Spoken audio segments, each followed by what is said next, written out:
أعوذ بالله السميع العليم من الشيطان الرجيم. بسم الله الرحمن الرحيم.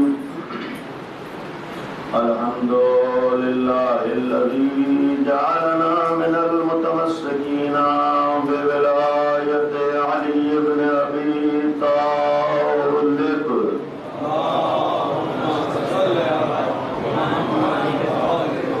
والأئمة عليهم السلام، وصلى الله على سيد الأنبياء والمرسلين خاتم النبيين رحمة للعالمين بالقاسم محمد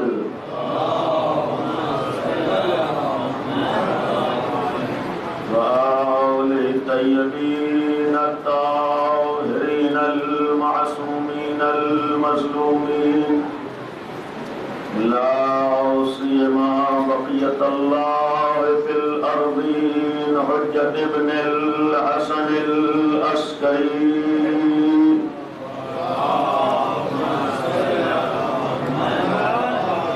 ولعنة الله على أعدائهم وغاصبي حقوقهم وقاتليهم ومنكري فضائلهم أجمعين. أما بعد، فقد قال الله سبحانه تبارك وتعالى وقوله الحق: أعوذ بالله من الشيطان الرجيم. اليوم يئس الذين كفروا من دينكم فلا تخشوهم واخشون. اليوم أكملت لكم دينكم وأتممت عليكم نعمتي ورضيت لكم الإسلام دينا.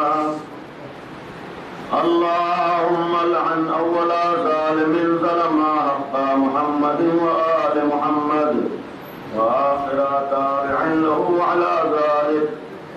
اللهم لعن الإصابة التي جاهدت الحسين وشايعت وبايعت وتابعت على قتله. اللهم لعنهم جميعا. السلام عليك يا أبا عبد الله وعلى الأرواح التي هلت بفنائك. عليك مني سلام الله أبدا ما بقيت وبقي الليل والنهار، ولا جعله الله آخر العهد مني لزيارتكم.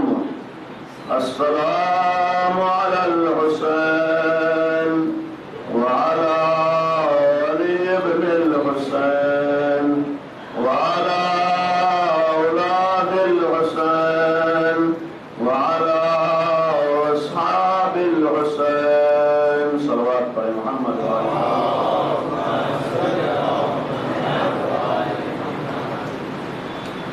عزیزان گرامی، عزاداران سید الشہداء، آج 7ویں محرم ختم ہو چکی اور 8ویں محرم کی شب ہے. ہمارے یہ تاریخ منسوب ہے غازی حضرت ابوالفضل العباس علیہ السلام سے،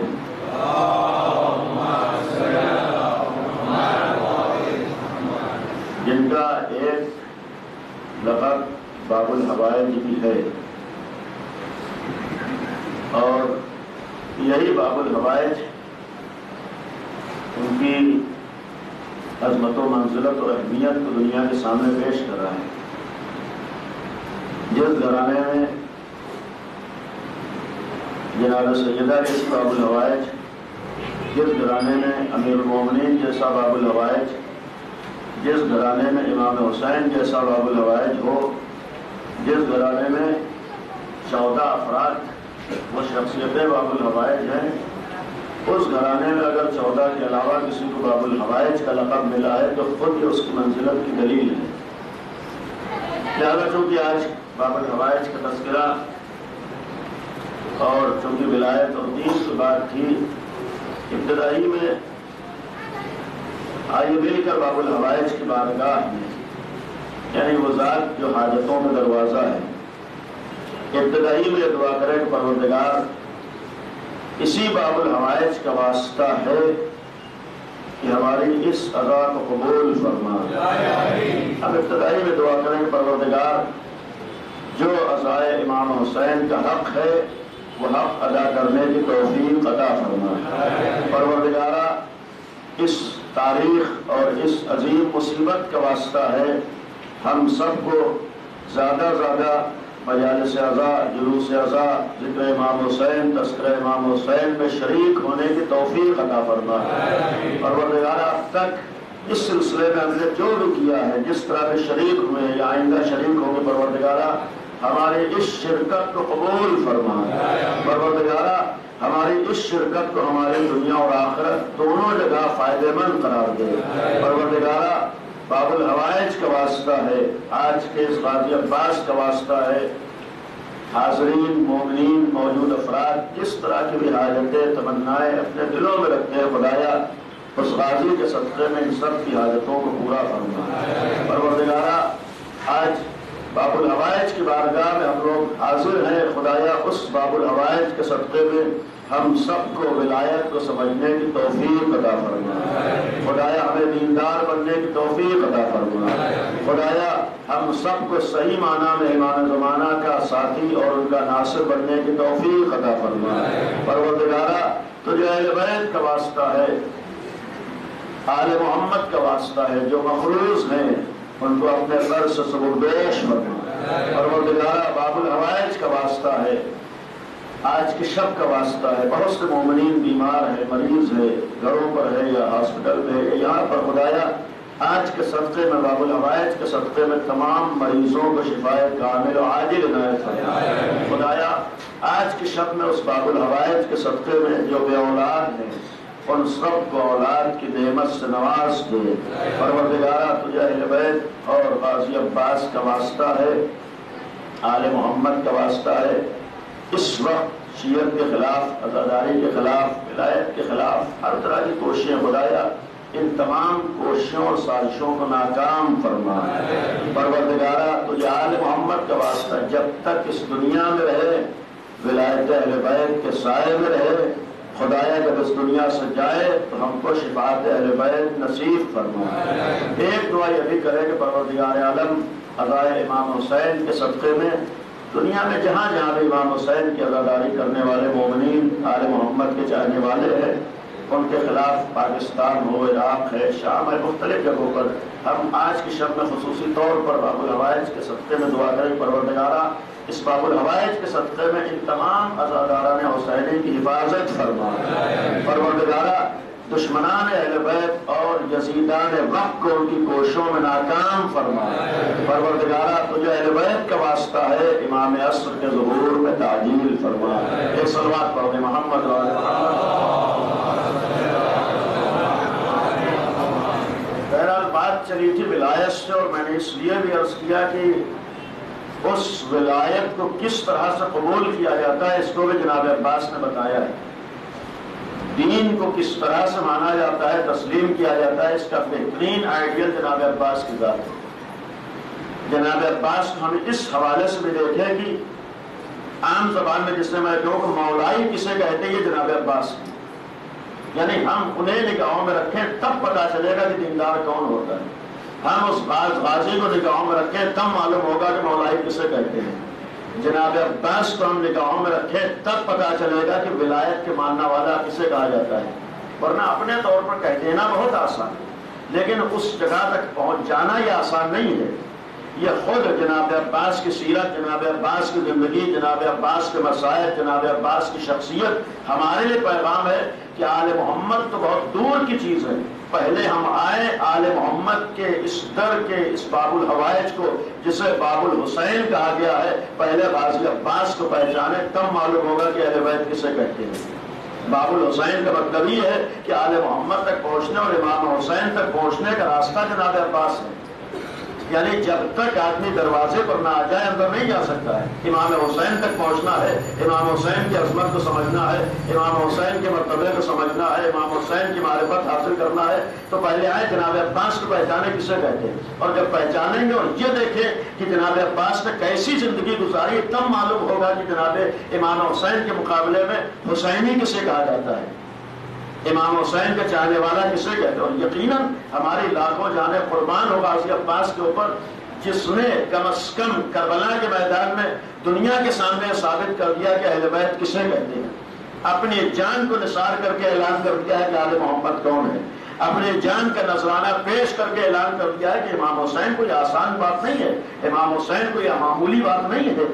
اس امام حسین تک پہنچنے کے لیے بھی جناب عباس جیسی ذات چاہیے، جناب عباس جیسی معرفت چاہیے، جناب عباس جیسا علم چاہیے، جناب عباس جیسا مرتبہ چاہیے. تب آدمی اپنے کو اس لائق بنا سکتا ہے کہ اپنے کو غلام امام حسین کہے. اس لیے تو ظاہر سی بات ہے کہ جتنا آدمی کا مرتبہ ہمارے نگاہوں میں بلند ہوتا ہے، اس کے ساتھ شریک ہونے کے لیے ہم یہ کوشش کرتے ہیں کہ ہم کو کس لائق ہونا چاہیے. بہرحال مطلب پہنچانے کے لیے کوئی مشابہت کی بات نہیں ہے. بہرحال ایک بات پہنچ جائے، مثلا اگر ہمیں ایک عالم دین علماء کا ہمارے احترام ہے، بالفرض مثلا توفیق ہو کسی ثانی صاحب سے ہمیں ملنا ہے، بات کو پہنچانے کے لیے عرض کر رہا ہوں کہ ان کے ساتھ شریک ہونا، ان کے ساتھ بیٹھنے کا ہمیں موقع مل گیا، ملاقات کا موقع مل گیا. انصاف سے بتائیے کہ جب ہم سے ملاقات کے لیے جائیں، ملنے کے لیے جاتے ہیں، بہت سے مومنین جاتے رہتے ہیں، کیا ہم ایسے اٹھ کے چلے جاتے ہیں جس حالت میں ان کے سامنے جا کے بیٹھنے تیار ہو جاتے ہیں؟ نہیں، کچھ نہ کچھ ذہن میں ضرور رہتا ہے کہ وہ کون ہے، اور جتنی ان کی اہمیت ہماری نگاہوں میں ہوتی ہے، ان کے ساتھ بیٹھنے کے لیے اتنی ہی توجہ ہوتی ہے کہ پھر ہم کیسے ان کے سامنے حاضر ہوں. کم از کم ہمارا لباس کیسا ہو، ہمارا انداز کیسا ہو، ہمارا طریقہ کیسا ہو، ان کے سامنے ہم بیٹھیں تو کس طرح سے بات کریں، ان کے سامنے کس انداز سے بیٹھیں، کس طریقے سے بیٹھیں، کس طرح کی گفتگو کریں. ہوتا ہے یا نہیں ہوتا ہے؟ جبکہ یہ بھی معلوم ہے کہ وہ بہرحال ایک عالم دین ہے، ان کا علم ویسا نہیں ہے جیسا امام کا ہوتا ہے، ان کا مرتبہ وہ نہیں ہے جو امام کا ہے. وہ آل محمد کے در کا ایک ذرہ ہے، در اہل بیت کے. بہرحال آل محمد کے مقابلے میں ایک بہت ہی معمولی انسان ہے، ان کا کوئی تقابل نہیں ہے، ان کے مقابلے پر نہیں آ سکتے. لیکن اگر ہماری نگاہوں میں ان کی عظمت و اہمیت ہے، احترام ہے، تو ان کے ساتھ بیٹھنے کے لیے پہلے سوچتے ہیں کہ ہمیں کیسا ہونا چاہیے، ہمیں کس طرح کا ہونا چاہیے. جبکہ معلوم ہے کہ وہ ہم کو، ہمارے باطن کو نہیں جانتے، ہمارے اندر کی باتوں کو نہیں جانتے، ہماری فکر کو نہیں جانتے ہیں، ہماری سوچ کو نہیں جانتے ہیں.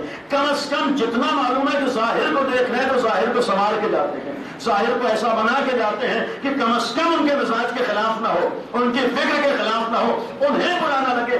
انصاف سے بتائیے، جب ایک عالم دین کے سامنے ہم جائیں، ان کے ساتھ بیٹھنے کا شرف مل جائے، تب تو توجہ دیتے ہیں کہ ہمیں کیسا ہونا چاہیے، کیسے لباس پہننا چاہیے، کیسے کپڑے پہننا چاہیے، کس طرح سے بات کرنا چاہیے، کس طرح سے بیٹھنا چاہیے. آج ہماری تمنا یہ ہے کہ ہم اپنے امام کے ساتھ شریک ہو جائیں. آپ یہ دعا، آج دعا یہ کرتے ہیں کہ ہم امام کے ساتھ ہو جائیں، آج دعا یہ کرتے ہیں کہ ہمیں امام کا ساتھ نصیب ہو جائے. انصاف سے بتائیے، اس امام کے ساتھ ہونے کے لیے ہمیں کس لائق ہونا ہوگا. اور پھر ہم تو ایسے امام کے ساتھ ہونے کے دعوے دار ہیں جو صرف ہمارے ظاہر کو نہیں دیکھتا ہے، ہمارے سامنے کو نہیں دیکھتا ہے، بلکہ اس کو ہماری فکر کا بھی پتا ہے، ہمارے دل کا بھی پتا ہے، ہمارے اندر کی ساری چیزوں کو جانتا ہے. جو ساری چیزوں کو جانتا ہے، دعا تمنا تو یہ ہے کہ ہم اس کے ساتھ شریک ہو جائیں. کبھی ہم نے یہ غور کیا کہ پھر اس کے ساتھ شریک ہونے کے لیے ہمیں کس لائق ہونا ہوگا؟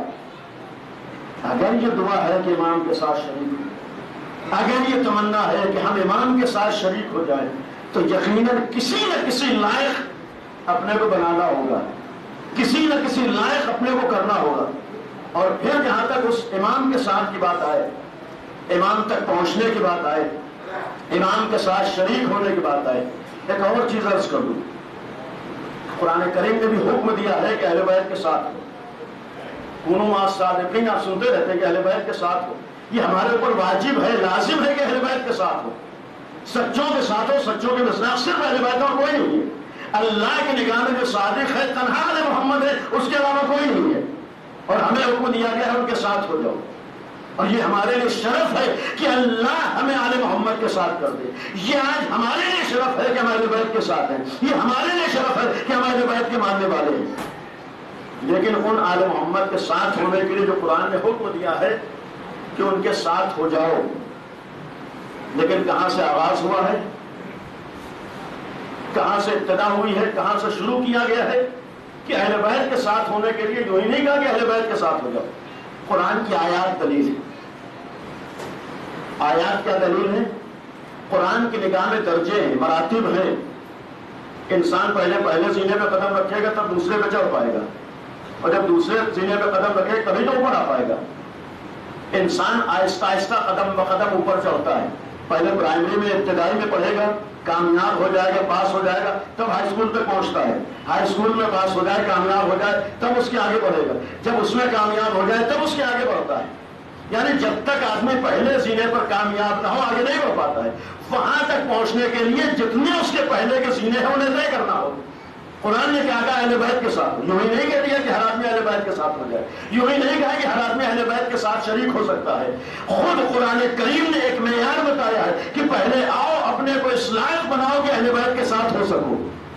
ہر ایک کو یہ شرف نصیب نہیں ہوتا ہے، ہر ایک کو یہ مرتبہ نصیب نہیں ہوتا ہے، ہر ایک کی قسمت نہیں ہوتی ہے کہ اہل محمد کے ساتھ شریک ہو سکے. قرآن نے جہاں سے آغاز کے بہرحال اس سے پہلے ایک مرحلہ ہے کہ سب سے پہلی چیز ہمارے دین نے چاہا ہے کہ ہم انسان بن جائے. میں نے ابتدا میں بھی عرض کیا سب سے پہلی چیز ہے کہ ہمارے اندر انسانیت پیدا ہو جائے. اس لیے کہ سب سے پہلا زینہ ہی انسانیت کا ہے. جب تک ہم انسان نہ بن سکے کچھ نہیں بنے. دین تو بعد کی چیز ہے، اسلام تو بعد کی چیز ہے، پہلے انسانیت ہے. پہلے ہمارے اندر انسانیت پیدا ہو تب دین کی بات آتی ہے، ورنہ دین سے پہلے اگر ہم انسان نہ بن پائے تو دین کا کوئی تصور نہیں ہے، دین کا کوئی مرحلہ ہی نہیں ہے. دین کا مطلب ہی ہے کہ پہلے اپنے کو انسان بناؤ تب دین تک پہنچو گے. دین کا مطلب کیا ہے؟ انسان بننے کا مطلب کیا ہے؟ اگر ہم ساری چیزوں کو چھوڑ دیں، صرف لفظ انسان کے اوپر غور کریں، انسان کا مطلب کیا ہے، کیوں ہمیں انسان کہا گیا ہے، کیوں اس وجود کا نام انسان رکھا گیا ہے.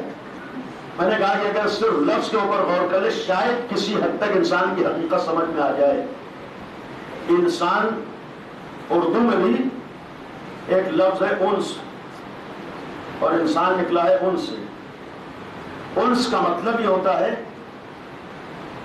کہ دوسروں کے بارے میں وہی فکر پیدا ہو جائے جو اپنے لیے ہے، دوسروں کے لیے وہی خیال ہو جائے جو اپنے لیے ہے، دوسروں کے لیے وہی فکر ہو جائے جو اپنے لیے ہے. اگر خود یہ خیال ہے کہ ہمیں فائدہ ہو تو انس اور انسان ہونے کا مطلب ہے تو یہ خیال دوسروں کے لیے بھی ہو. اگر یہ فکر ہے کہ ہمیں نقصان نہ ہو تو انسان کا مطلب ہے کہ پھر دوسرے کو بھی ہماری وجہ سے نقصان نہ ہو. انسانیت کا مطلب ہی ہے کہ ہم اپنے کو وہاں تک پہنچا لیں کہ جتنا اپنا خیال ہے اتنا ہی ہر انسان کا خیال ہو جائے، اتنی ہی دوسرے انسانوں کی فکر ہو جائے، اتنے ہی دوسرے افراد کا خیال ہو جائے. اگر ہم چاہتے ہیں کہ ہمیں فائدہ ہو تو یہ بھی تو احساس ہو کہ ہماری وجہ سے کم از کم دوسروں کا نقصان نہ ہو. آج دنیا کا معاملہ کیا ہے کہ ہمیں فائدہ ہو، دوسرے کتنا نقصان ہوتا ہے ہماری وجہ سے، دوسروں کو کتنا نقصان ہوتا ہے ہم سے مطلب نہیں. یہ انسانیت نہیں ہے. انسانیت کا مطلب یہ ہے کہ اگر خود فائدہ اٹھا رہے ہو تو دوسروں کے فائدے کی فکر ہو. اگر فائدے کی فکر نہیں ہے تو کم از کم کسی کو نقصان پہنچا کے تم فائدہ نہیں اٹھا سکتے ہو. یہیں سے انسانیت ختم ہو گئی. اور اگر یہ احساس ہے کہ ہم کو نقصان نہ ہو تو یہی احساس دوسروں کے لیے بھی ہو کہ کسی کو ہماری ذات سے نقصان نہ ہو، کسی کو بھی ہماری وجہ سے نقصان نہ ہو. یہ انسانیت کا ایک مرحلہ، ایک قدم. جب انسان اس منزل میں کامیاب ہوگا، اپنے کو اس لائق بنا لے کہ جتنا خیال اپنا ہے اتنا ہی دوسروں کا ہے، تب وہ انسان بنا. جب انسان بن جائے تب دوسری منزل آئے گی اسلام کی، مسلمان بننے کی. تب آدمی مسلمان بنے گا. میں نے کہا کہ اگر انسان کا مطلب ہے جس کے اندر انس پایا جاتا ہو تو پھر مسلمان کا مطلب کیا ہے؟ اسی اعتبار سے دیکھا جائے مسلمان کا مطلب ہے کہ جس کے اندر سلامتی پائی جاتی ہو. مسلمان کا مطلب یہ ہے کہ جو ہر رخ سے سلامتی کا پیغام دیتا ہو. مسلمان کا مطلب یہ ہے کہ جو دوسروں کی سلامتی چاہتا ہو. مسلمان کا مطلب یہ ہے کہ خود بھی سلامت رہنا چاہتا ہو اور دوسروں کی سلامتی کی فکر ہو.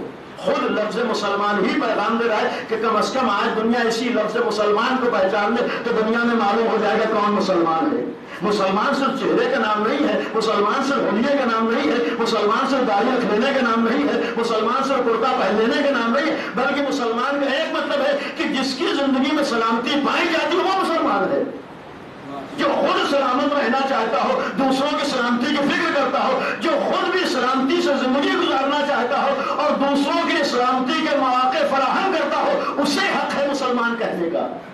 لاکھ زبان سے کوئی اپنے کو مسلمان کہتا ہے، حق نہیں ہے اسے مسلمان کہنے کا۔ اسی وجہ سے میں نے ایک جملہ کہا تھا کہ اگر اسی معنی سے دیکھیں، آج جتنے بھی دہشت گرد اپنے کو مسلمان کہتے ہیں، مسلمان تو دور کی بات ہے، اسلام کی نظر میں انسان بھی وہ نہیں ہے۔ ہم یہ نہ سوچیں کہ وہ انسان ہے، نہیں، ہمارا دین تو ایسے افراد کو انسان بھی تسلیم نہیں کرتا ہے، اسلام کا انسان بھی تسلیم نہیں کرتا۔ اسلام کے مرتبہ تو بہت بات کا ہے، پہلے وہ انسان بنے تب سمجھ میں آئے گا کہ اسلام کسے کہتے ہیں۔ صرف زبان سے ہدا دینے لا الہ الا اللہ کہہ دینے سے کوئی مسلمان نہیں ہے، خالی کپڑے پہن لینے سے مسلمان نہیں۔ تو دوسرا مرحلہ ہے سلامتی کا، یعنی جب ہم پہلے زینے پر چڑھے، انسانیت پیدا ہو جائے، تب دوسرا زینہ آئے گا مسلمان ہونے کا، کہ ہم مسلمان بنے۔ جب مسلمان ہو جائے تب تیسرا زینہ آتا ہے مومن کا۔ ہر مسلمان مومن نہیں ہے، بلکہ جو مسلمان ہوتا ہے پھر مسلمان ہونے کے بعد منزل آتی ہے ایمان کی۔ قرآن نے صاف صاف کہا قالت الاعراب آمنا، کہ اعراب کہتے ہیں ہم ایمان لائے، مومن ہو گئے۔ قل اے پیغمبر ان سے کہتے ہیں لم تؤمنوا، تم مومن نہیں ہو، لیکن قولوا اسلمنا، یہ کہو کہ ہم مسلمان ہیں۔ قرآن خود کہہ رہا ہے کہ تم مومن نہیں ہو، مسلمان ہو۔ اور ایمان کسے کہتے ہیں؟ لما يدخل الایمان فی قلوبکم، کہ ایمان تو ان کے دلوں میں داخل ہی نہیں ہوا ہے۔ اس کا مطلب ہے کہ جہاں صرف زبانی دعوے ہے وہاں مسلمان تو ہو سکتا ہے، لیکن ایمان کا مطلب یہ ہوتا ہے کہ وہ دعوے دل میں اتر جائیں، ان دعووں کا یقین ہو جائے، صرف زبان پہ نہ ہو کہ حق کیا ہے، بلکہ اس کا وجود گواہی دے رہا ہو کہ حق کیا ہے۔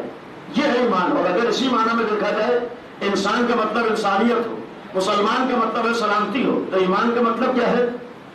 ایمان کا مطلب ہے کہ انسان اپنے کو وہاں تک پہنچا دے کہ پھر دنیا اور آخرت ہر طرح کے نقصان سے محفوظ ہو جائے، جسے کہتے ہیں امن، یعنی یہ یقین ہو جائے کہ اب ہماری جنت پکی ہے۔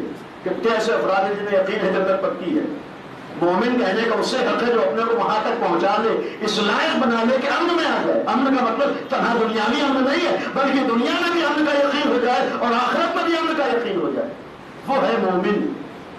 اب یہ تین منزلیں جب چڑھے آدمی، انسان بنے، مسلمان بنے اور پھر مومن بنے، جہاں پہ آ کے قرآن کہتا ہے یا ایھا الذین آمنوا، اے وہ لوگوں جو تین منزلیں طے کر چکے ہو، انسان بن چکے ہو، مسلمان بن چکے ہو، مومن بن چکے ہو، اب اللہ تم سے خطاب کر رہا ہے۔ یا ایھا الذین آمنوا، ہر ایک سے نہیں کہا ہے، یا ایھا الذین آمنوا، اے وہ لوگوں جو مومن بننے میں کامیاب ہو چکے ہو، اتقوا اللہ۔ اب ایک اور چیز باقی ہے، آؤ پہلے تقوی اختیار کرو، آؤ پہلے متقی بنو۔ مومن بن گئے لیکن متقی بنو۔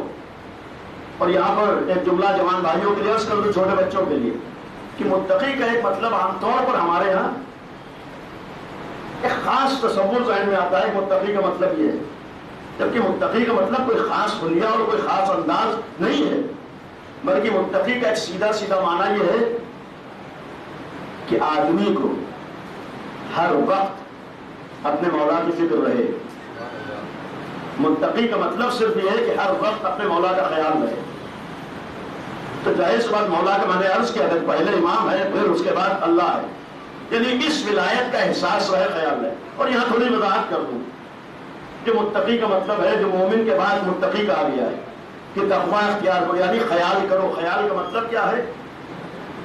تمام زندگی میں دیکھیں کہ کبھی کبھی یہ ہوتا ہے، ہمارے جیسے افراد بہت سے کام اکیلے میں کر لیتے ہیں، بعض کام اکیلے میں کر لیں گے، لیکن اگر کسی کا تھوڑا بہت احترام ہو، کسی کا تھوڑا بہت خیال ہو، مثلا الحمدللہ ابھی آل محمد کی محبت کے صدقے میں اتنا ہمارے ہاں سوسائٹی میں اتنا باقی ہے کہ باپ کا احترام باقی ہے، دوسری جگہ پہ وہ ختم ہو جائے گا، لیکن الحمدللہ ہمارے یہاں باپ کا احترام۔ مثلا اگر جوان ہوئے اکیلے ہیں تو شاید سگریٹ پی لے، لیکن جب باپ آ جائے تو کیا اسی طرح پیتے رہتے ہیں؟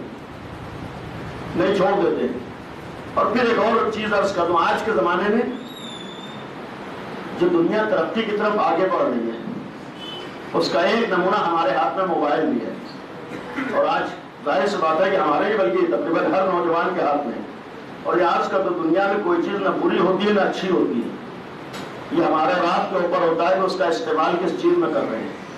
اللہ نے جو یہ ہمیں دیا ہے یہ اسی لیے دیا ہے کہ دنیا کی ساری چیزیں تمہارے اختیار میں ہیں، اب یہ تو تمہارے اوپر ہے کہ ان چیزوں کو اپنے فائدے میں استعمال کرتے ہو یا نقصان میں استعمال کرتے ہو۔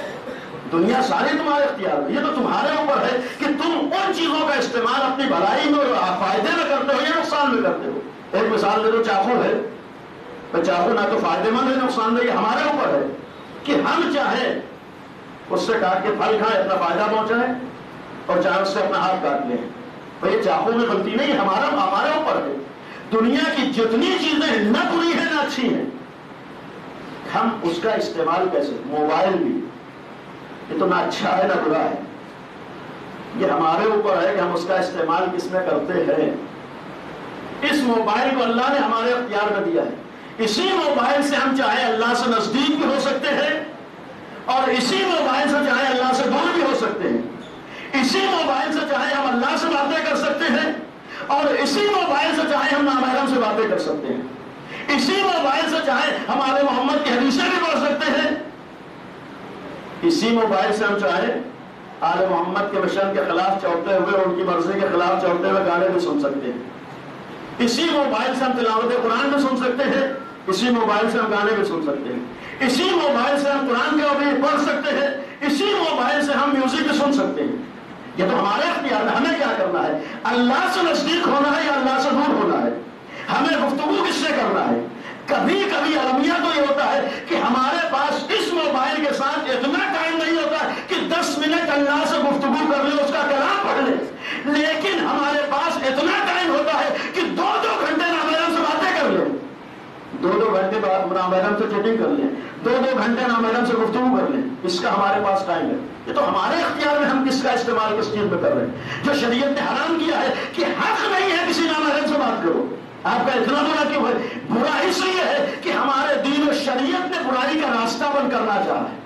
ابھی بات کرنا اتنا برا نہیں ہے، ہو سکتا ہے کہ بات کرنے میں حرج کیا، بھائی دوستی ہے بات کر رہے ہیں، نہیں، بات کرنا اس لیے برا ہے کہ ابھی تو اتنا برا نہیں ہے، لیکن جب بات کر کر کے تم وہاں تک پہنچ جاؤ گے کہ اپنے کو نہ روک سکو گے۔ اسلام نے اس کو دیکھا ہے کہ جہاں پر تم اپنے کو نہ روک سکو پہلے ہی روک لو کہ وہ نوبت نہ آنے پائے۔ صلوات پڑھتے ہیں محمد علیہ۔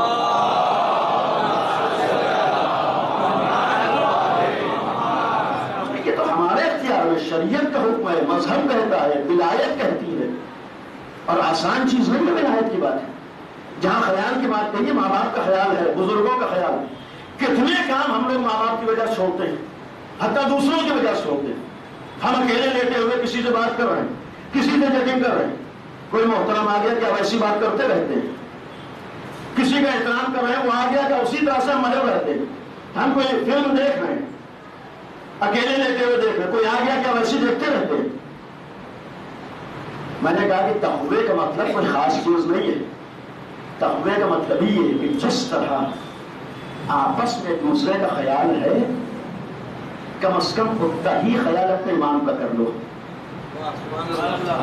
اگر دوسروں کی وجہ سے بہت سے کام چھوڑ دیتے ہو تو کبھی تم نے سوچا کہ تم تو اس امام کے ماننے والے ہو، تم کہیں بھی ہو تمہارا امام تمہیں دیکھ رہا ہے، کہیں بھی چلے جاؤ امام کی نظروں سے پوشیدہ نہیں ہو سکتے ہو، کہیں بھی چلے جاؤ امام کی نگاہوں سے نہیں چھپ سکتے ہو۔ کیا کبھی ہمیں یہ احساس ہوا کہ جب ہم کوئی کام کرتے ہیں کیا ہمارا ضمیر ہمیں آواز نہیں دیتا ہے کہ کوئی نہ دیکھ رہا ہو لیکن تمہارا امام تمہیں دیکھ رہا ہے؟ اور عزیز اس سے بڑھ کے المیہ کیا ہوگا کہ ہمارا جیسا انسان کسی اسکول میں جائے، کسی آفس میں جائے، کسی کالج میں جائے، کہیں بھی جائے، کم از کم وہاں اتنا خیال ضرور ہوتا ہے کہ جو اس کا باس ہے، جو پرنسپل ہے، جو کچھ بھی ہے، جو ذمہ دار ہے، اس کے سامنے اس کی مخالفت نہ ہو۔ ہوتا یہ نہیں ہوتا ہے؟ اگر اکیلے میں مخالفت ہو جائے تو ہم کر لیں گے، لیکن جو وہاں کا ذمہ دار ہو، ہم کم از کم اس کے سامنے اس کی مخالفت سے بچتے ہیں، اس کے سامنے اس کی مخالفت نہیں کرتے ہیں، اس کے سامنے اس کے قانون کو نہیں توڑتے ہیں۔ ہوتا ہے نہیں ہوتا ہے؟ اسکول میں جائے جو ڈریس ہے وہی پہنیں گے، جو کلر کہہ دیا کہ وہی پہنیں گے، جو قانون وہاں کا اسے فالو کریں گے، اس پہ عمل کریں گے. ہوتا یا نہیں ہوتا ہے؟ ایک عام آدمی کا تو اتنا خیال ہوتا ہے کہ اس کے سامنے اس کی مخالفت نہیں کرتے ہیں. کیا میرے دوستوں، میرے عزیزوں، اتنا خیال ہمیں اپنے امام کا ہوتا ہے؟ کیا کسی وقت ہمارا ضمیر ہمیں آواز نہیں دیتا ہے کہ جب بھی کوئی تم کام کر رہے ہو کوئی نہ دیکھ رہا ہو لیکن تمہارا امام تمہیں دیکھ رہا ہے؟ اور عزیزوں، جس کو امام کا خیال نہ ہو تو کیا کبھی وہ اپنے خدا کا خیال کرے گا؟ جس کو اپنے امام کی فکر نہ ہو تو کیا وہ اپنے خدا کی فکر کرے گا؟ متقی بننے کا مطلب ہی ہے کہ ہر وقت یہ احساس ہو جائے کہ ہمارا امام ہمیں دیکھ رہا ہے. اور عزیزوں، اگر یہی احساس ہو جائے تو آدمی اپنے کو وہاں تک پہنچانے میں کامیاب ہو جاتا ہے جہاں پر آل محمد چاہتے ہیں. پھر وہ منزل آتی ہے کہ تنہا ہم دعویٰ نہیں کرتے ہیں کہ ہم آل محمد کے چاہنے والے ہیں، بلکہ آل محمد کہتے ہیں کہ ہمارا چاہنے والا ہے.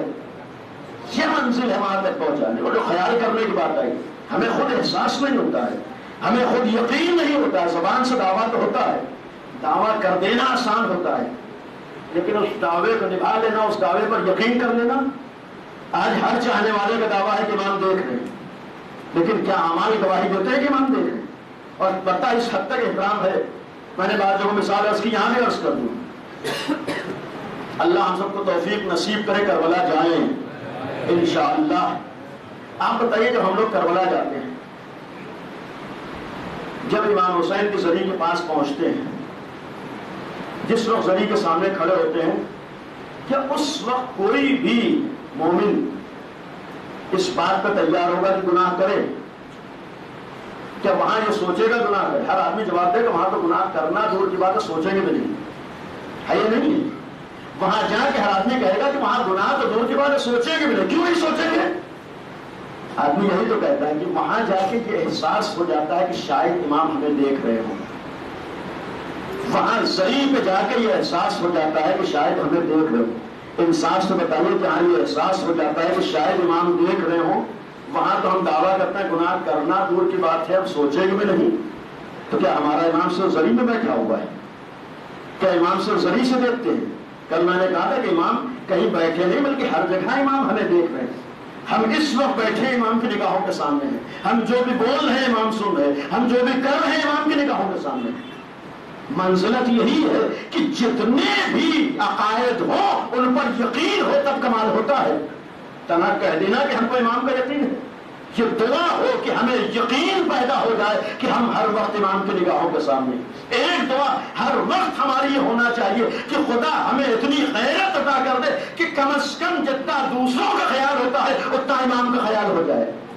امام کی فکر ہو جائے کہ ان کے سامنے گناہ نہ کرے، امام کا خیال ہو جائے. اور یہیں پر پہنچ کے جملہ عرض کر دوں، جس ذات کا تذکرہ تھا، ایک خیال پیدا ہوتا ہے، تصور پیدا ہوتا ہے کہ جناب عباس معصوم کیسے تھے.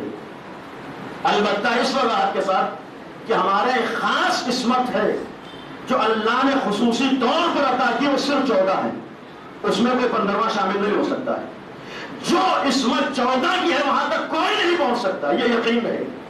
خاص عصمت ہے، ورنہ معصوم انبیاء بھی ہیں، معصوم ملائکہ بھی ہیں، لیکن وہاں تک کوئی نہیں پہنچ سکتا ہے. کبھی نہ خیال ہو کہ 15واں معصوم کسی کو ہرگز نہیں. 14 معصوم ہے اور قیامت تک وہی 14 رہیں گے، وہاں تک کوئی بھی انسان نہیں پہنچ سکتا ہے. لیکن ہمارا عقیدہ ہے کہ جناب عباس بھی معصوم ہے. کیسے ممکن ہے کہ ایک آدمی معصوم ہو جائے؟ کیسے ہو سکتا ہے کہ آدمی اس وقت تک پہنچ جائے؟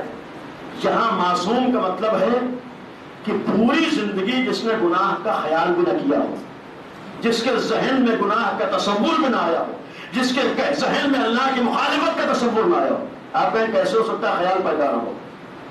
آپ کے سامنے جناب عباس کی مثال ہے. جتنی معرفت ان کو تھی عام انسان کو ہو بھی نہیں سکتی.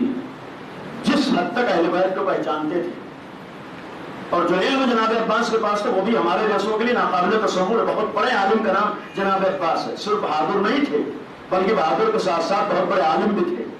بہت بڑی معرفت تھی جناب عباس کو. کہ اتنا بڑا معرفت رکھنے والا، پہچاننے والا ہو.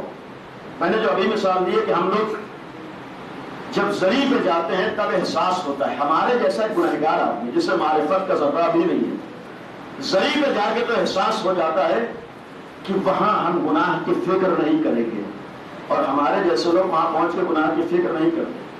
انصاف سے بتائیے جناب عباس جیسا معرفت رکھنے والا ہو اور جس نے پوری زندگی عصمت کے درمیان گزاری ہو، جو پوری زندگی حصار عصمت میں رہا ہو، جو کبھی مولائے کائنات کے آغوش میں، کبھی امام حسن کے آغوش میں، جس نے آنکھ بھی بند کی ہے تو امام حسین کے آغوش میں، تو کیا ہو سکتا ہے جو ہر وقت امام کے سامنے رہتا ہو اور وہ معرفت رکھنے والا عباس ہو؟ تو کیا ممکن ہے اس نے کبھی گناہ کا تصور کیا ہوگا؟ یہی وجہ ہے کہا جاتا ہے کہ جناب عباس ایسی ذات کا نام ہے کہ جسے اللہ نے معصوم نہیں بنایا تھا لیکن اپنے عمل سے اپنے کو عصمت تک پہنچایا ہے، پوری زندگی کوئی کام خلاف عصمت نہیں کیا ہے۔ اس معنی میں جناب عباس معصوم، اور جناب عباس کی سیرت گواہ ہے کہ اگر واقعاً خیال ہو جائے تو ہر انسان کا عمل وہی ہوتا ہے جو امام چاہتا ہے۔ اللہ نے کہا کہ یہ منزل ہے تقوی کی۔ قرآن نے کیا کہا کہ جب مومن ہو جاؤ تب آؤ متقی بنو، یعنی امام کا خیال کرو۔ یا ایھا الذین آمنوا اتقوا اللہ، جب یہاں تک پہنچ جاؤ گے کونوا مع الصادقین، تب اس لائق ہوگے کہ اہل بیت کے ساتھ ہو۔ ہم تو بڑی شان سے کہتے ہیں کہ اہل بیت کے ساتھ ہو گئے، نہیں، قرآن میں کہہ رہا ہے کہ اہل بیت کے ساتھ ہونے کے لیے بھی اپنے کو وہاں تک پہنچانا پڑے گا کہ تم اپنے کو یہ کہہ سکو کہ ہم متقی بھی ہیں، ہم مومن بھی ہیں، ہم مسلمان بھی ہیں، ہم انسان بھی ہیں، تب آل محمد کے ساتھ تمہیں نصیب ہوگا۔ ورنہ آل محمد کوئی معمولی نہیں کہ ہر غیرہ چاہے ان کے ساتھ ہو جائے۔ آج دنیا کیوں آل محمد سے دور ہے؟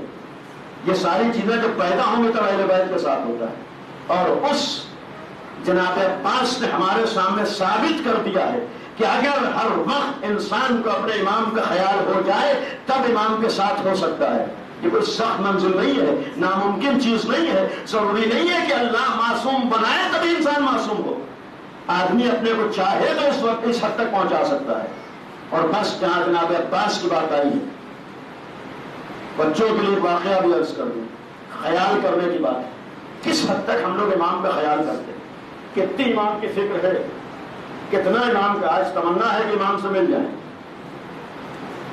ہر مومن چاہتا ہے کہ امام سے ملاقات ہو جائے۔ ایک نوجوان جب میں نے عرض کیا تھا، ایک اور ہے تمنا ہے کہ امام سے ملاقات، بہت سے لوگوں کا سنا ہوا واقعہ۔ یہ کوشش ہے کہ زمانے کا امام جو ہمارے زمانے کا حجت ہے اس تک ہم پہنچ جائیں، اس سے ملاقات ہو جائے۔ خلاصے میں عرض کر رہا ہوں کہ خبر ملی کہ فلاں دکان پر امام موجود ہے، بیٹھے ہوئے، اشتیاق میں پہنچا دوڑتا ہوا، شوق میں دیکھا کہ امام بیٹھے ہوئے، سلام کیا، جواب دیا، امام نے اشارہ کیا خاموش کھڑے رہو۔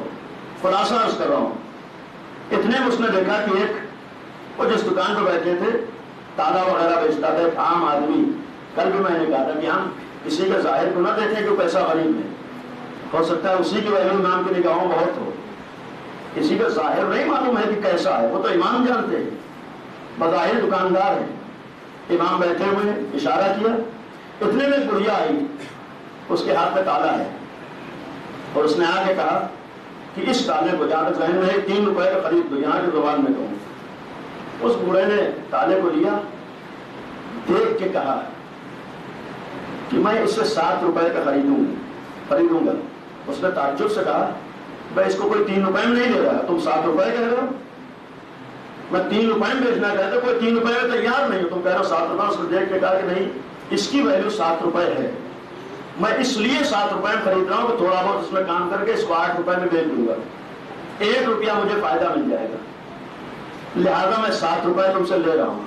اس نے 7 روپے بڑھیا کو دیا، تالا لے کے رکھ لیا اور وہ چلی گئی خوشی خوشی۔ امام نے جو جملہ فرمایا ہے جو واقعے میں نقل ہے کہ پہلے اس لائق اپنے کو بناؤ، تب تمہیں ڈھونڈنے کی ضرورت نہیں بلکہ خود امام تم تک پہنچے گا۔ صلوات پڑھیں محمد وعلی محمد۔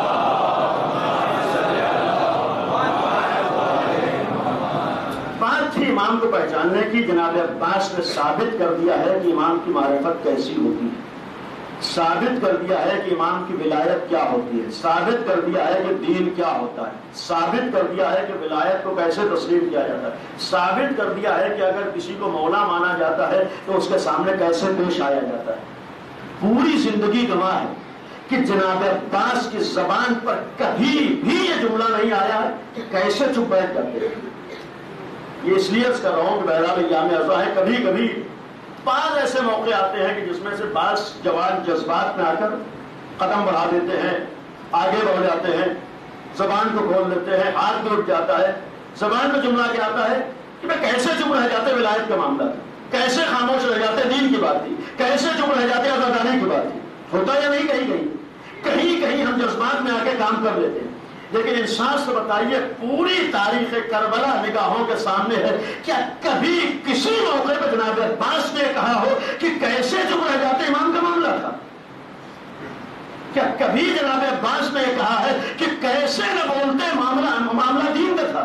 کیا کبھی جناب عباس نے کہا ہے کہ کیسے قدم نہ بڑھاتے ولایت کی بات تھی؟ نہیں، جناب عباس کی زبان پر کبھی یہ جملہ نہیں ہے. بلکہ کیا چیز تھی؟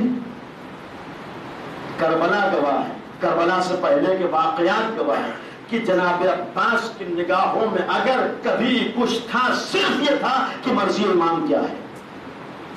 جناب عباس یہ دیکھتے تھے کہ امام کیا چاہتا ہے، جناب عباس یہ دیکھتے تھے کہ امام کی مرضی کیا ہے، جناب عباس یہ دیکھتے تھے کہ امام کیا چاہ رہے ہیں. کبھی یہ نہیں کہا کہ دین کیا کہتا ہے، کبھی یہ نہیں کہا کہ ہمارے جذبات کیا کہتے ہیں، کبھی یہ نہیں کہا کہ ہماری عقیدت کیا کہتی ہے.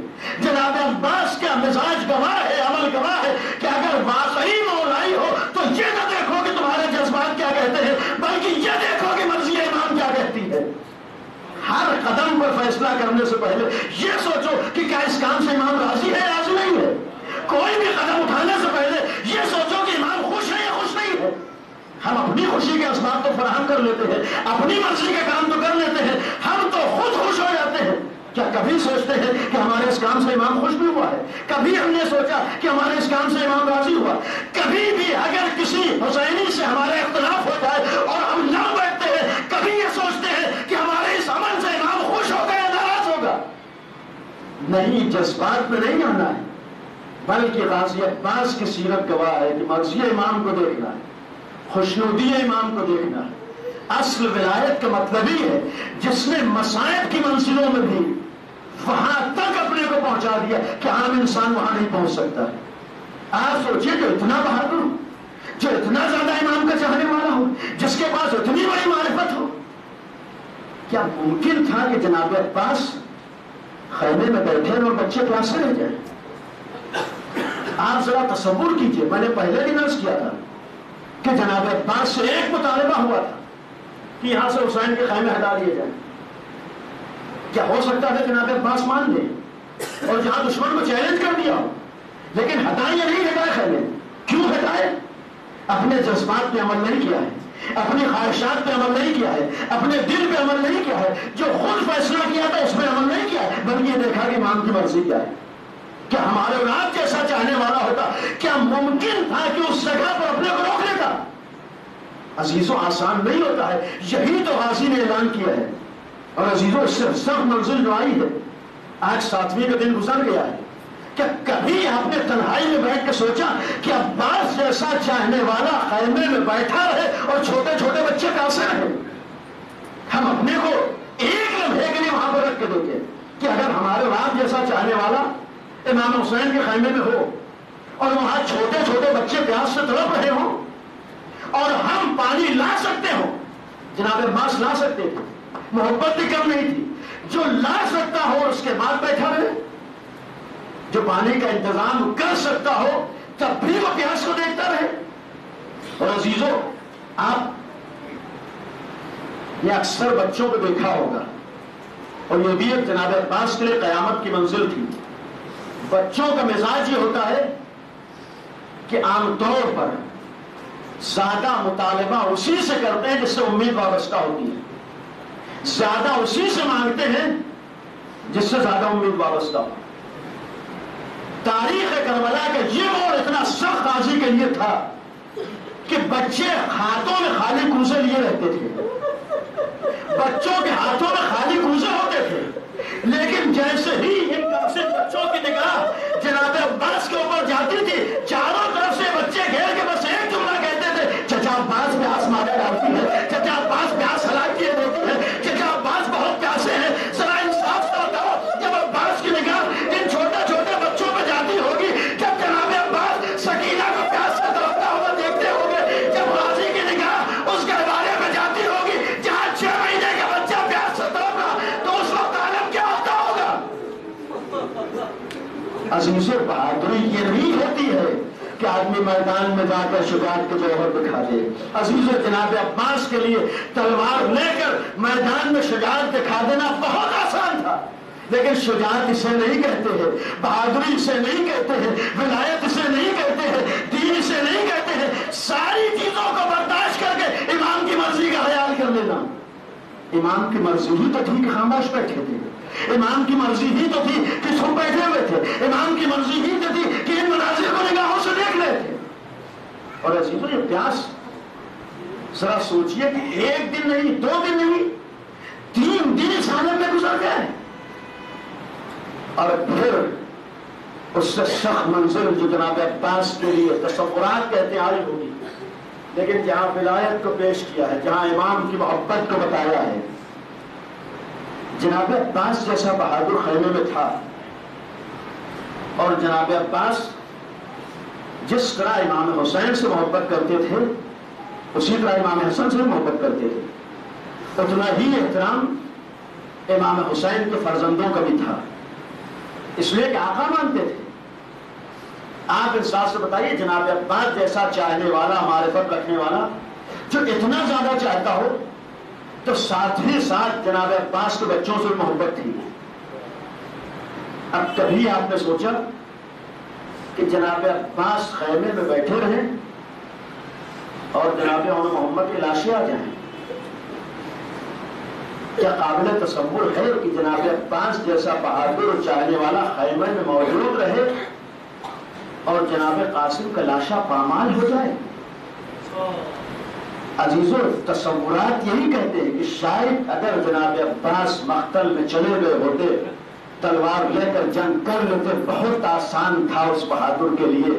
لیکن خیمے میں بیٹھ کر ان مصیبتوں کو دیکھنا، خیمے میں بیٹھ کر پیاس کو دیکھنا، خیمے میں بیٹھ کر محمد کے لاشوں کو دیکھنا، خیمے میں بیٹھ کر قاسم کے پامال شدہ لاشوں کو دیکھنا یہ آسان نہیں تھا. لیکن کیا تھا؟ مرضی امام نگاہوں کے سامنے تھی، مرضی امام کا پاس و لحاظ تھا، مرضی امام کا خیال تھا. صرف یہ کہتے تھے جب آقا کی مرضی نہیں ہے تو غلام کچھ نہیں کر سکتا ہے.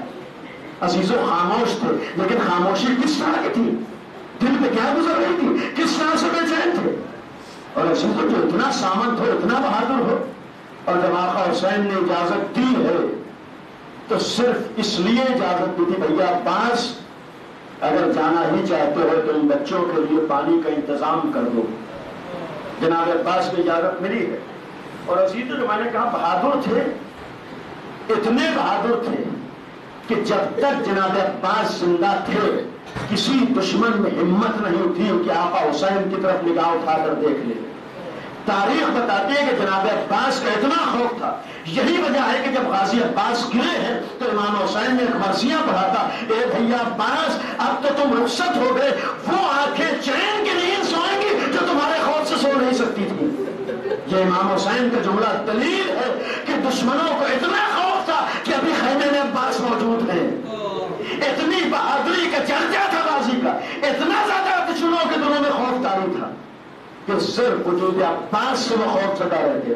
یہی تو کہا تھا کہ اب آنکھیں چین کی نیند سوئیں گی جو تمہارے خوف سے سو نہیں سکتی تھی، اور وہ آنکھیں نہ سو سکیں گی تو تمہاری وجہ سے چین کی نیند سوتی تھی. بیویوں کو کس نے آسرا تھا؟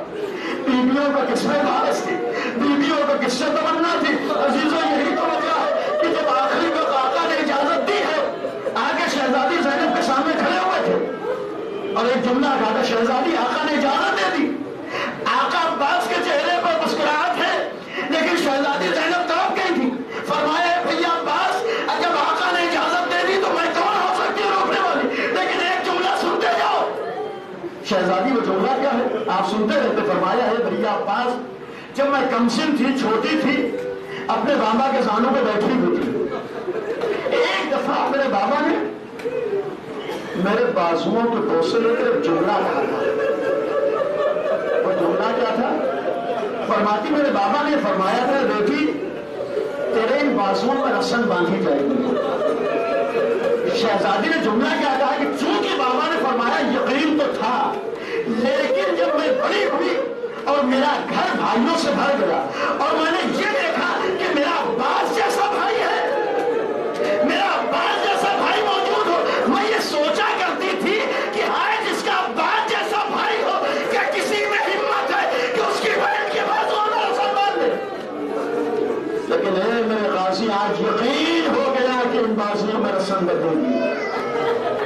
عزیزوں اتنا بھروسہ تھا غازی عباس کے اوپر، بیویوں کو اتنی ڈھارس تھی، اور یہی وجہ ہے کہ امام حسین کی شہادت کے بعد منزل جب آئی ہے، شہادت آقا حسین کے بعد جب بھی کسی بچے پر مصیبت ہوتی تھی تو غازی عباس کو سب سے پہلے پکارتا تھا.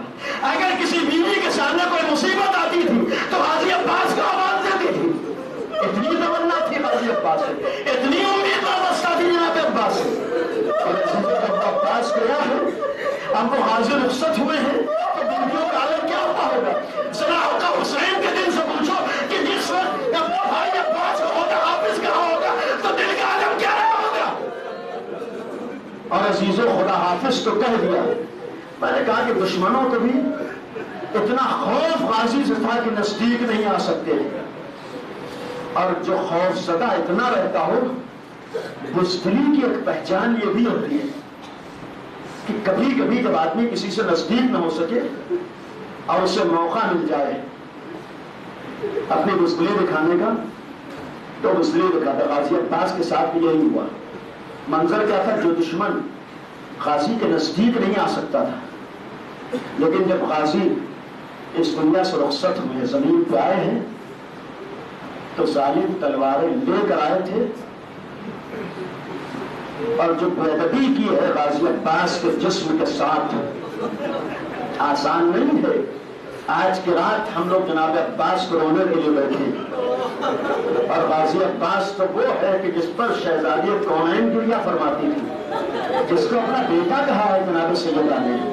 ولدی العباس جملہ ہے امام شہزادی کونین کا. اور عزیزوں آج بھی شہزادی کونین اگر کسی مسائل پر توقع ہے، ان میں سے ایک مصیبت جناب عباس کے لیے ہے. آسان مصیبت نہیں تھی، اور عزیزوں اس حد تک مصیبت ہے. آپ نے واقعات سنے ہیں بہت سے غازی کے حوالے سے. ایک واقعہ سید مہدی بحرالعلوم، ایک عالم دین، تقریباً 200 سال پہلے کا واقعہ ہے. آپ نے تاریخوں میں پڑھا بھی ہے، سنا بھی ہوگا کہ جناب عباس اتنے لمبے اور طویل القامت تھے کہ جب گھوڑے میں سوار ہوتے تھے تو آپ کے پیر زمین پہ خط دیتے جاتے تھے. جناب عباس کے لیے ملتا، اور جب سوار ہوتے تھے تو آپ کے پیر گھوڑے کے کانوں کے نزدیک رہتے تھے. اتنے طویل القامت ہیں. واقعہ یہ ہے کہ سید مہدی بحرالعلوم کے زمانے میں جناب عباس کی قبر کے پاس کچھ تعمیر کی ضرورت آئی. وہ عالم دین ایک مزدور کو لے کے جناب عباس کی قبر کے پاس پہنچے، اور جب قبر کے پاس پہنچے اس مزدور نے ایک دفعہ ان عالم کے چہرے کو دیکھ کے ایک سوال کیا کہ آپ اگر اجازت ہو تو میں ایک سوال کروں گا. پوچھو کہ آج تک ہم نے آپ لوگوں سے یہ سنا ہے کہ جناب عباس بہت لمبے تھے، ہم نے اب تک یہ سنا ہے کہ بہت طویل القامت تھے، ہم نے اب تک یہ سنا ہے کہ جب گھوڑے میں سوار ہوتے تھے تو آپ کے پیر زمین پہ خط دیتے جاتے تھے. جو اتنا لمبا ہو، جو اتنا طویل القامت ہو، اس کی قبر تو بہت طولانی ہونا چاہیے تھی، لیکن اے آقا یہ بچے تو قبر کسی بچے کی معلوم ہوتی ہے. جیسے ہی ان عالم نے جملہ سنا، طرف پہ اپنے سر کو دیوار پہ مارا. وہ چاہنے والا تھا طرف کیا کہ میں نے کوئی شان میں جسارت کر دی، کیا غازی کی شان میں کوئی گستاخی ہو گئی، کیا میں نے کوئی غلط سوال کر دیا. عالم نے جواب دیا نہیں، غلط سوال نہیں کیا ہے، جسارت نہیں کی ہے، تمہارے سوال نے مجھے غازی کی مصیبت کو یاد دلا دیا. اے عالم ماجرا کیا ہے؟ فرمایا ماجرا یہ ہے کہ وہ عباس جس کا دشمن قریب نہ آ سکتا ہو، جب غازی گھوڑے سے نیچے آیا تو یہ ظالم تلواریں لے کے آگے بڑھے. اتنی تلواریں جس پہ پڑی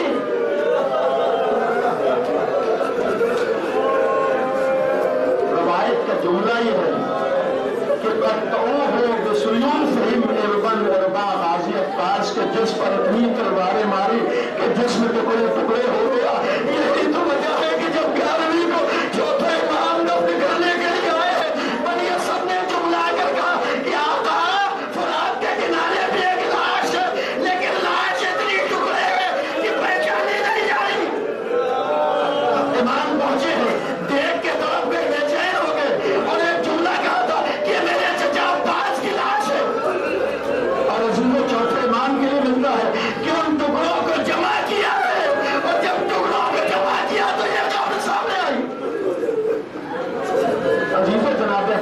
کی مصیبت آسان نہیں تھی، اور شاید یہ جناب عباس کے مصائب ہی تھے کہ شہزادی کونین کے لیے جملہ ملتا ہے۔ ہم فرش عزا پر بیٹھے اس امید سے، اس تمنا کے ساتھ کہ شہزادی انشاءاللہ ہماری شفاعت فرمائیں گے۔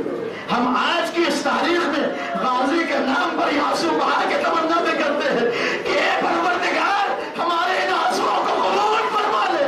پروردگار اس غازی کے نام پر ہمارے ان آنسوؤں کو ہماری شفاعت کا ذریعہ بنا دے۔ عزیزو، اس حد تک غازی عباس مظلوم تھا۔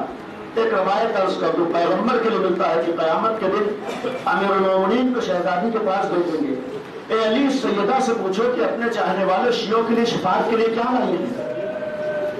عزیزو، وہاں جو تاریخ کا جملہ ہے، روایت کا جملہ ہے کہ شہزادی فرمائیں گی اے علی بابا سے فرما دیجئے کہ آج کے دن میرے شیعوں کی شفاعت کے لیے میرے غازی عباس کے بازو ہی کافی ہے۔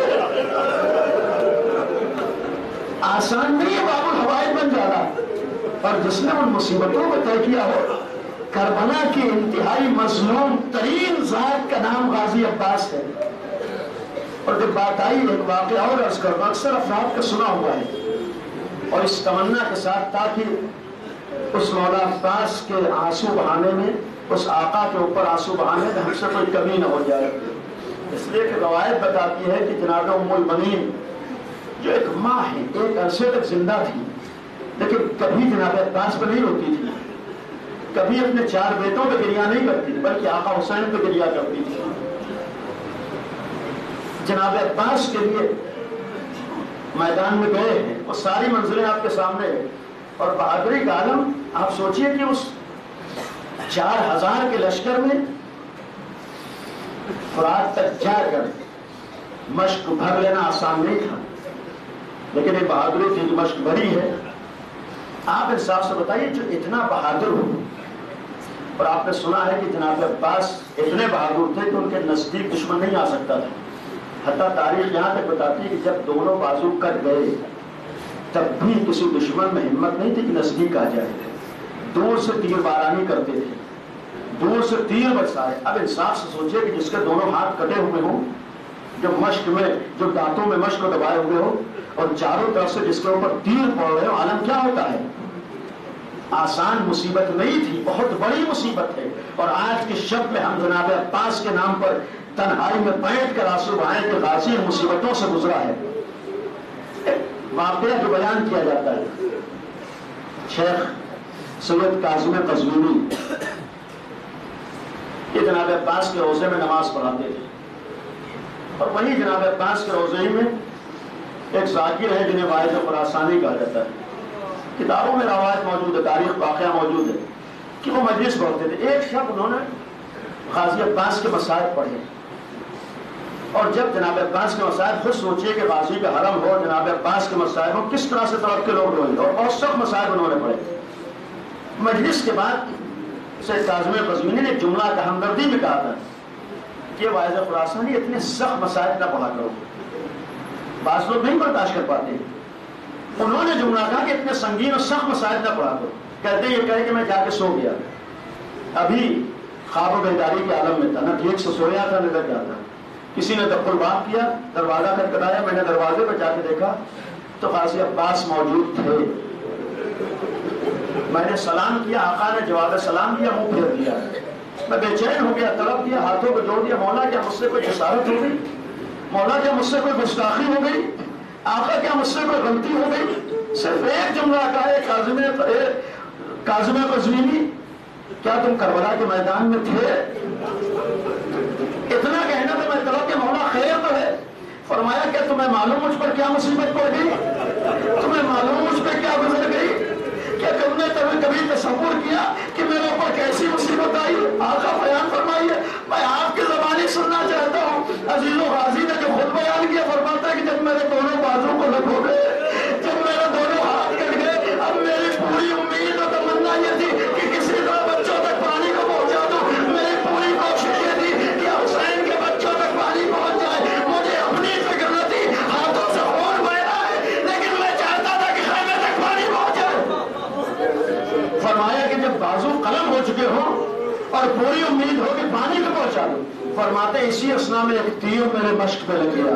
ادھر مشق پہ تیر کا لگنا تھا، میری امید ختم ہو گئی. اب میری امیدیں منقطع ہو گئی. اب میں جینا نہیں چاہتا تھا، اب میں خیمے میں جانا نہیں چاہتا تھا. میں نے رہوار کے رخ کو موڑ دیا، میں دشمنوں کی طرح دوبارہ واپس آیا. فرماتے جب میں نے رہوار کے رخ کو موڑا ہے، پھر آپ سوچو جس کے دونوں ہاتھ قلم ہو چکے ہوں، دونوں طرف سے ہر طرف سے بادیاں بارانی ہو رہی ہو، تیر برسائے جا رہے، اس کے اوپر کیا گزرتی ہے. فرمایا اسی اسنا میں ایک تیر میری آنکھ میں آ کے لگ گیا. فرمایا جب آنکھ میں تیر لگا ہے تو دوسری آنکھ میں خون بھرایا. اب تم خود سوچو کہ جس کے ایک آنکھ میں تیر لگا ہو، دوسری آنکھ میں خون بھرایا، وہ کیسے دیکھے گا. میری دنیا اندھیر ہو چکی تھی. میں نے چاہا کہ اپنے تیر کو نکال لوں، میرا دونوں ہاتھ تو تھے نا، میں کیسے تیر کو نکالتا. میں نے اپنے سر کو جھٹکے دینا شروع کیے. میرا ماما گر گیا لیکن تیر نہ نکلا. اب میں کیا کرتا، ہاتھ تو تھے نا. میں نے دونوں زانوؤں کو اوپر اٹھایا، اپنے سر کو جھکایا.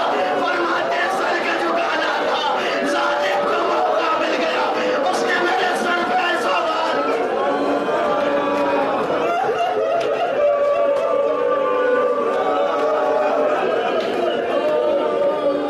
بس ایک جملہ تھا کہ آج آنسوؤں میں کمی نہ رہ جائے. عزیزو کس طرح سے غازی آئے. خود غازی نے فرمایا کہ سوچو میں کیسے گھوڑے سے زمین پہ آیا ہوں. وہ غازی کا جملہ تھا، لیکن یہاں پر رک کے جملہ کا ام البنین جس نے اپنے بچوں پہ کبھی ماتم نہ کیا، جناب ام البنین جس کے 4 بچے شہید ہوئے تھے لیکن کبھی نہیں روتی تھی، زمین پہ نشان بناتی تھی. فرماتی تھی اے بچوں یہ بات تم پہ گریہ نہیں کرے گی بلکہ تو اپنے آقا حسین پہ روئے گی. عزیزوں ماں کبھی اپنے بچوں پہ نہ روئی، اس ماں نے کبھی اپنے بچوں پہ گریہ نہ کیا. لیکن غازی عباس کی ایک مصیبت ایسی تھی جس نے اس دکھیاری ماں کو رولا دیا. اور عزیزوں جب یہ مرثیہ شہزادی پڑھتی تھی جناب ام البنین تو تاریخ میں ہے کہ مروان جیسا دشمن اہل بیت جب جناب ام البنین کے ان جملات کو سنتا تھا تو رو دیتا تھا. مرثیہ کیا تھا، مصیبت کیا تھی، جس نے کبھی بچوں پہ ماتم نہ کیا، جو کبھی